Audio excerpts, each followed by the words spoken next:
This week on The Climate Show, from marches like this to disrupting sporting events, gluing yourself to the road or maybe even letting tyres down. Are we in a new age of climate activism? And is it more effective or just more annoying?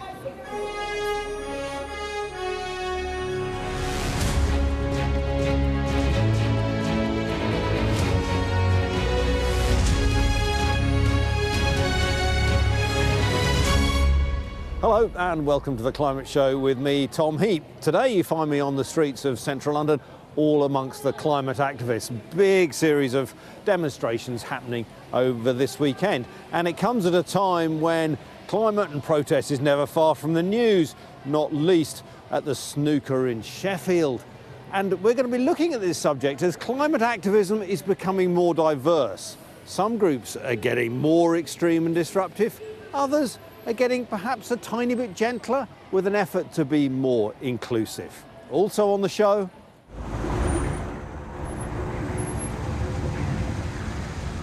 how to blow up a pipeline. A new climate heist movie has just hit our screens. I speak to the man whose controversial book inspired the film. Rebelliousness in the legal profession, how some barristers are breaking centuries-old traditions in the name of climate action. And as the world marks Earth Day, we take a look at its origins in a major oil spill over 50 years ago.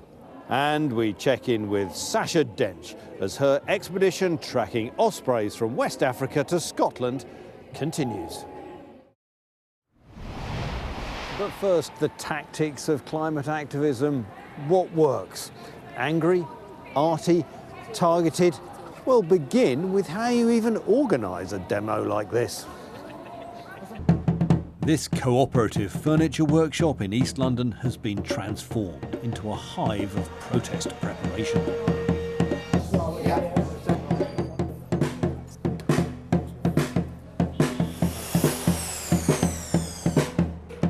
In the last year, protest has taken a more disruptive turn.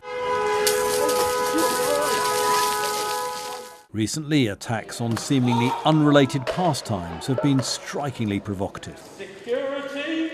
So what's the plan now?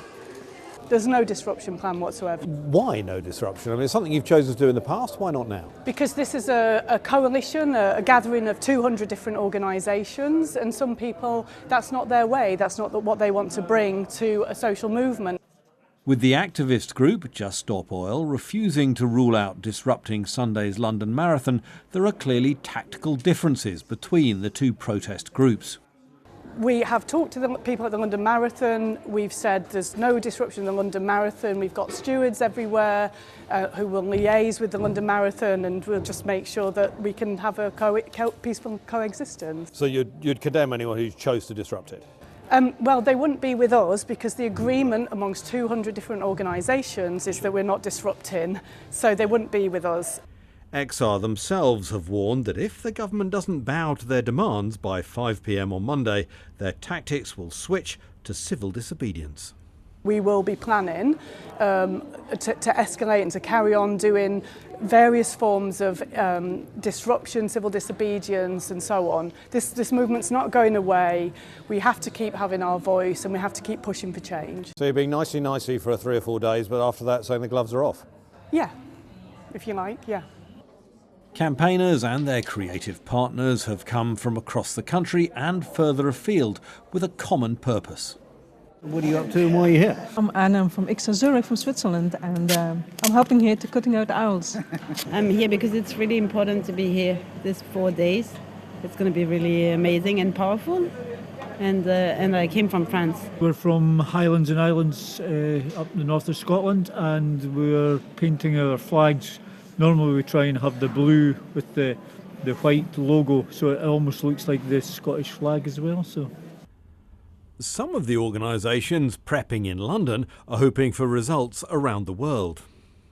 Many things that we enjoy now, the rights that we enjoy now, were brought to us not in a silver platter but by protests. So in a way we believe that there is a room and there's an importance of direct action. The UK is still a powerful country. It's the fifth biggest polluter or the biggest emitter.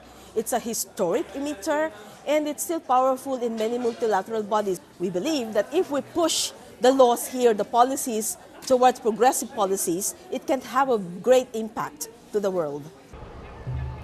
As the demo begins, the heavens open, but it doesn't dampen spirits. The organisers hope less provocative actions might encourage more people to join the climate cause, as research suggests that many on lower incomes feel disruptive protests can harm their interests. My research is about working class people, and working class lives are very stressful. Who is this actually going to impact? Is it going to really create a massive problem for the people that are most disadvantaged in society? And illegal actions are a risk that may be easier to take if you're retired or rich. Obviously, you don't want to get a criminal record as a working class person. You won't get let off the hook in the same way. You can't come back in the same way. It's much harder for you to get a job after if you've got a criminal record. So, that makes these type of protests not accessible to join in with, and that in itself can put people off because they don't see themselves as part of that movement. We went to see what people working, or more specifically driving around Westminster, thought of climate protests. I just think it's disgraceful, mate. I'm just so fed up with it. Listen, if you're going to protest, you've got to get the public on board, and they're not doing it. I just speak to a customer here, and we just talked about just slagging them off, basically, we just hate them. It just gets in the way, doesn't it? Congests London up, makes everything more difficult, and can't get around. It costs you money ultimately because we're trying to get to work and you don't. I'm driving an electric taxi, so I'm okay about it. You're cool with this? Yes. You think of that thing with the snooker when they got up and threw orange paint around? What does it achieve? What does it achieve? They disrupted a snooker match. Whoopie-doo. That's going to save the planet, isn't it? This group, Just Stop Oil, were the ones behind that snooker table stunt. Non-violent civil resistance works. It has a long history of working. And we're not personally interested in being popular. It's not about us. It's about the message that we're giving. You look at civil rights movements through history, they are nearly always unpopular. It's only when people realise how great they are later that they become famous and they put statues up to them. So do you think that being annoying and grabbing attention is in and of itself effective? Second thing is to we have to be disruptive. Yes. Protest does grab attention and makes climate change about people, not just temperature projections, about your regular commute, not just glacial collapse. The balance between inspiring or annoying depends on you.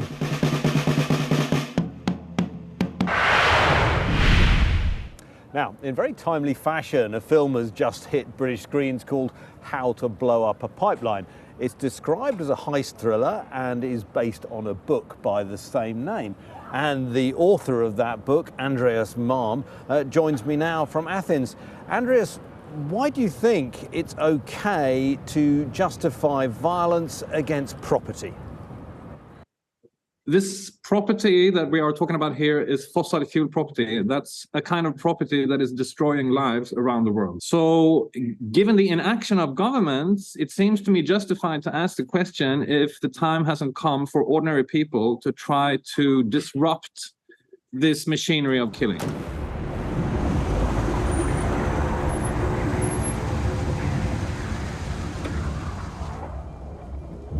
In the film, and indeed in the book beforehand, you do advocate some kind of violence, but it's a particular kind of violence. Could you clarify that? Yeah, it's exclusively the destruction of property. Now, there is a philosophical discussion. Does that qualify as violence or not? I don't object to people who would say that this falls within the framework of non-violence if it is indeed an inanimate object, a dead thing that you destroy or disable. If you were to blow up a pipeline or disrupt, say, a gas terminal, isn't there a risk that people could be harmed as well as the environment? You might get an oil spill or a gas leak. Yes, of course, there is that risk. One of the beauties of this film is that the activists who target the pipeline in the film are extremely careful about avoiding harm to the environment and to people, and are successful about it. That's not to say that sabotage is without risks. I think it's important to recognize that we're now so deep into the crisis of climate breakdown that there are no risk-free options left. You also talk about targeting luxury emissions and that they deserve some direct action. What do you mean by that? Give me an example. Well, an example of luxury emissions is the emissions from SUVs. SUVs are used to flaunt wealth. That's their main purpose. People do not need them. And the absurd thing here is that the sales of SUVs is still increasing to the extent that the electrification of the car fleet around the world doesn't really have an impact because people are buying even more SUVs than electrical vehicles. So emissions are still increasing from the auto sector. And how do you think those SUVs should be targeted? Well, I think the tire extinguishers are doing a great job. The activists who are deflating tires of SUVs to momentarily disable these machines and send a clear signal to their owners and to the public at large that SUVs represent a kind of emissions that we just can't have anymore.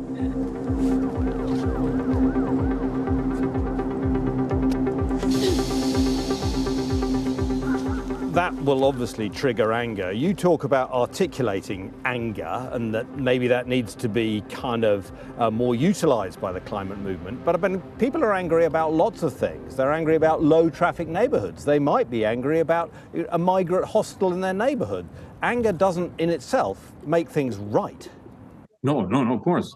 When it comes to the climate crisis, I think the problem is that people tend to feel despair, hopelessness, fear, and that these emotions are conducive to a kind of paralysis. But to get people to act and to really transform our societies, we need to be much better in articulating the latent anger that I think a lot of people feel. You're quite keen on targeted action, and I think you prefer action against fossil fuel companies. What do you think about actions that, for instance, interfere with public transport or block roads? Personally, I much prefer the kind of action that targets fossil fuel infrastructure or similar objects specifically, because I think it's important to be able to make the point that we are going after the source of the problem. Now, if you jump onto and disrupt the snooker game, as happened the other day, or throw a substance on a painting, it's very, very difficult to say that you're targeting the source of the problem, because these are not the sources of the problem. Therefore, you get this reaction from the public of, why are you doing this? It's just flippant. Do you fear that spectacle can be counterproductive? Yeah. I think it can be counterproductive, and it can become a cliche. I hope we're over the phase of throwing stuff on paintings, because it doesn't make much sense to the movement or to the public at large.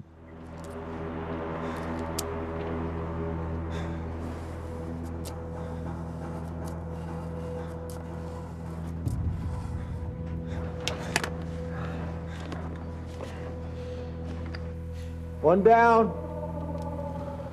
Just finally, this is a movie. This is a heist movie. I mean, from what I've read and I understand, it's exciting even if you don't necessarily engage with the message. Have you made an exciting movie, a gripping movie? Yeah. When they made this film, they were very keen on producing precisely this, a gripping film that tells a story very effectively. And I think it's a wonderful film. Well, some fascinating thoughts there about whether the actions of fossil fuel companies should actually justify as violence, but also some messages for fellow activists about whether attention grabbing is a justification enough on its own. Well, an area of our world where you may not expect radical action is the legal profession. You normally associate barristers with upholding the law, but as we've seen, some are now prepared to bend those rules and go against centuries of tradition. But in return, not everybody's happy. A rebellion is brewing at the heart of the British legal establishment. Over 250 lawyers and barristers are pledging not to prosecute climate activists or to act for fossil fuel interests. This is a time to take a stand and to do what is right. They're calling it a declaration of conscience. Paul Powlesland is one of the barristers behind the move. The climate crisis is of such a severity now that lawyers need to step up and take appropriate action commensurate with the scale of that threat. But it's ruffled feathers in the profession. breaking a centuries-old obligation called the cab rank rule. That means barristers must represent anyone who asks if they're qualified to do so. Disapproval of the client is not an excuse. Kirsty Brimelow chairs the Criminal Bar Association. I was really concerned about the publicity around the declaration of conscience around the cab rank rule, because what it was starting to do was it was starting to demonise lawyers. We who practice in the criminal courts have to defend people who are accused of the most heinous of crimes. And the cab rank rule is really important protection to explain to the public that everybody is entitled to representation. But those rebelling within the legal profession argue that they can, in no good conscience, assist polluting companies to expand their operations. Behind every new oil and gas deal sits a lawyer, and behind that lawyer sits a law firm, getting rich on those profits while other people die. As lawyers, it's one of those situations where there is a gulf between what is legal and what is right and what is moral and what is just. And we must use our own sense of conscience and principle to decide which one of those we're going to support. A really chewy dilemma, that, for people who are, well, part of the establishment. It's Earth Day this weekend, and after the break we'll look at how that movement started, tracing its origins back to the 1970s following a devastating oil spill. And we'll also pick up with conservationist and explorer Sasha Dench as she tracks ospreys back to Britain.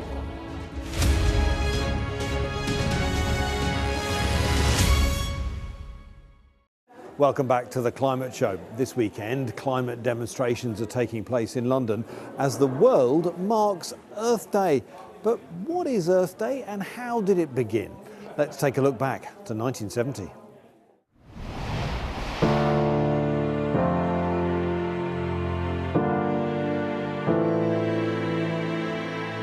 One of the oil rigs offshore, just about 5 miles where I'm standing right now, I can actually see it over here on the horizon, had a terrible, terrible accident. So they were drilling down into the seafloor. Folks on the oil spill cracked the seafloor, a big star fissure underneath the oil rig, and then up came bubbling this froth crude oil.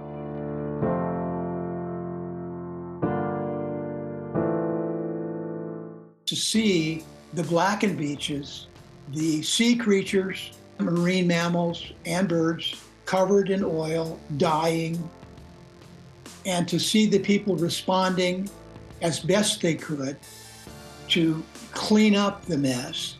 I mean, it was so primitive, we would throw straw down.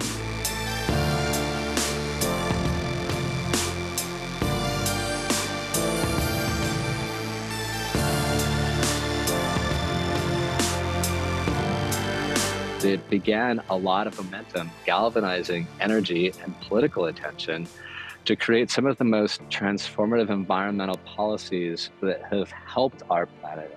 I was all fired up, and so were so many of us, and we remain that way. I'm just so grateful to have been a small part of it.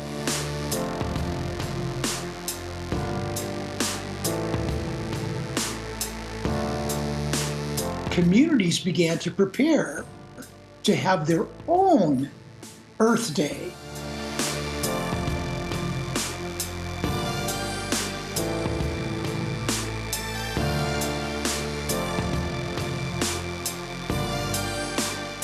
Protest is incredibly important to enacting change in the environment. This is a lesson that we've learned well over the last 50 plus years. When our decision makers understand that this isn't just a small subset of society that is calling for change, but truly folks of all backgrounds, of all geographies. If I could have a 2023 Earth Day wish, it was that we recreate that same kind of energy and momentum that we found in 1970 to do all of these brave new political actions and civic actions to take on these challenges, to do that again. Now, before our Easter break, we brought you a couple of stories from West Africa as conservationist and explorer Sasha Dench tracked the spring migration of ospreys back to Scotland. This week she's been in Gambia, learning about how rising tides and diseases are threatening migratory birds.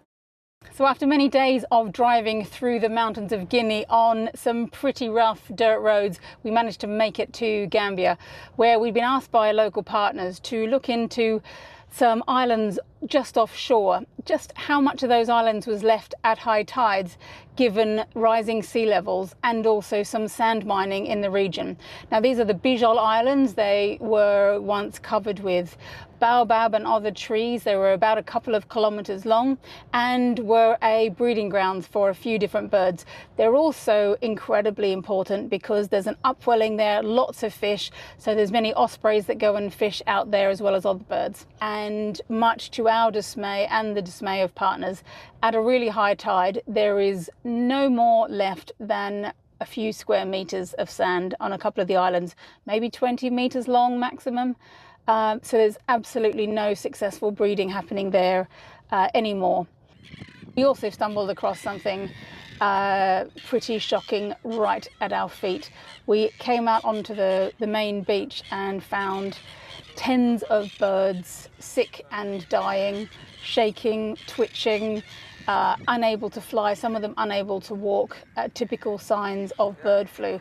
Well, so for here it's only been royal terns and turnstones which have been found dead. We know that pelicans are susceptible. I just hope they're not using the same places right now that the terns are using. We buried birds there that had rings from different countries across Europe. And this happened exactly as bird flu restrictions were being eased in the UK. In order for us to be able to control and manage bird flu, we need to be working really closely with partners all along the flyway. Because birds like the osprey, like other migrating birds, could potentially help move any outbreaks up and down the flyway. And the UK sits bang in the middle of a bird migration flyway that goes all the way from the Arctic down into Africa.